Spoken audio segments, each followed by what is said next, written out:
Hello guys welcome back to our channel. आज के আমরা চলে এসেছি ময়দানের এখানেই আগামী 7 দিন ধরে ইসকনের যে রথ সেটা কিন্তু থাকবে। সেখানে আমরা যে চলে এসেছি, এখানে পুরো মেলার মতন বসে এবং এখানে অনেক প্রসাদও বিতরণ করা হয়। তোমাদের সাথে সবই শেয়ার করব, রথটা যখন আসবে সেটাও তোমাদের সাথে শেয়ার করব। এখানে প্রচণ্ড ভিড় হয়, আমরা অনেকটা আগেই চলে এসেছি, তাও দেখো বিকেলবেলায় কত লোক এখানে চলে এসেছে। যখন রথ ঢুকবে তখন অনেক লোক এখানে আসে, সেটাও সবই তোমাদের সাথে শেয়ার করব। মন্দিরের প্রবেশপথের আগে রাস্তাটা এরকম সুন্দরভাবে আলো দিয়ে সাজানো হয়েছিল।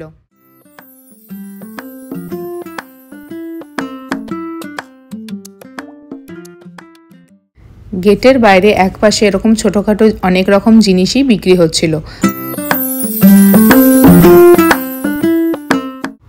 এটা ছিল মূল প্রবেশদ্বার, চারিদিকে যেন সমস্ত কিছুই খুব সুন্দরভাবে সাজানো হয়েছিল। এখানে দেখো বিভিন্ন স্টলের মতনও কিন্তু বসেছে। এই স্টলটার ভেতর প্রচুর জিনিস পাওয়া যাচ্ছিল, গিফট আইটেমেরও প্রচুর জিনিস ছিল।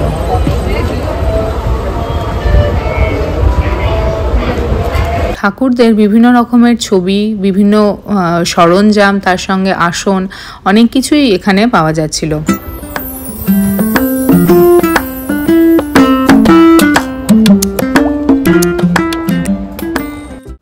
এই সাইডের পুরো কর্নারটাতেই প্রচুর ধূপকাঠি এবং ধূপ ধুনো সমস্ত কিছু পাওয়া যাচ্ছিল।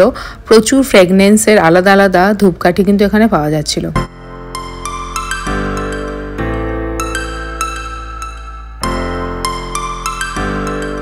এখানে ছোট ছোট অনেক মূর্তি রয়েছে।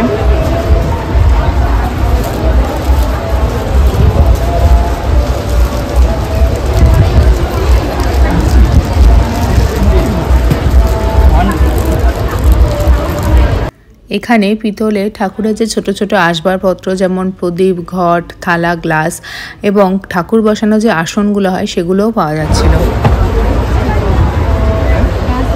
এখানে সব অর্গানিক ঘি, হলুদ, মশলাপাতি বিভিন্ন ধরনের রয়েছে। এই টি শার্টগুলোর মধ্যে ভগবানের বিভিন্ন ধরনের ছবি দেওয়া ছিল। টি শার্টগুলো দেখতেও খুব সুন্দর ছিল, কোয়ালিটির দিক থেকে তো অবশ্যই খুবই ভালো, আর দেখতে খুব ভালো লাগছিল টি শার্টগুলো। তোমাদের সাথে এখানে যে স্টলগুলো শেয়ার করছি সেই সমস্তই কিন্তু 7 দিন ধরে থাকবে এখানে। তোমরা চাইলে কিন্তু এখানে এসে ভগবানের দর্শন করতে পারো এবং তার সাথে এইভাবেই মেলাটা কিন্তু ঘুরে দেখতে পারো।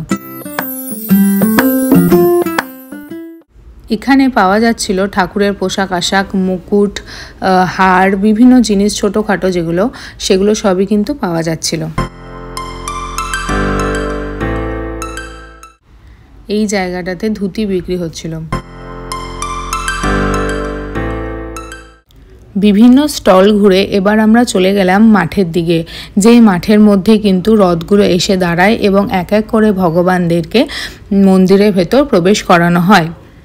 এখানে যে মণ্ডপটা করা হয়েছে পুরোই পুরীর মন্দিরের আদলে, আর খুব সুন্দর দেখতে লাগছিল। রথ আসার আগে বিভিন্ন প্রসেশন আসছিল, সেগুলোই আমরা দেখতে এসেছিলাম গেটের বাইরে।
এই এরিয়াটাতে দেওয়া হয় প্রসাদ।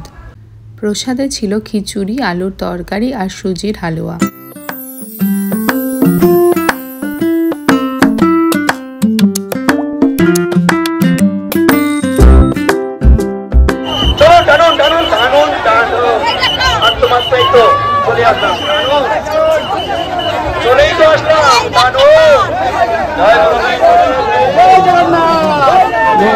जय जगन्नाथ, जय जगन्नाथ, जय जगन्नाथ। सोजा सोजा सोजा सोजा सोजा सोजा सोजा सोजा ত্যাগ করেছেন কার জন্য? শুধুমাত্র আপনার জন্য। তাই একটু উলুধ্বনি দিন না, একটু উলুধ্বনি, আর একটু করতালি দিন না করতালি, আর জোরে বলুন জয় জগন্নাথ, জয় জগন্নাথ। আহা কি আনন্দ, বৃন্দাবন এসেছেন। গৌরাঙ্গ গৌরাঙ্গ গৌরাঙ্গ, জগৎগুরু শিল প্রভুপাদ কি। ভগবান বেদি।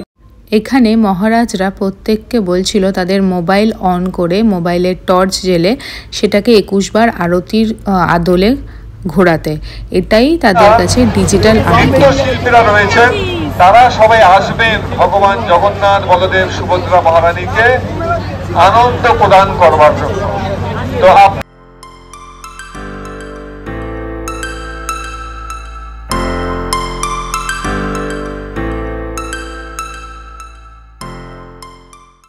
মাঠের মাঝখানে এইভাবেই 3টে রথকে পাশাপাশি দাঁড় করানো হয় এবং এখানে সন্ধ্যা আরতি হয়।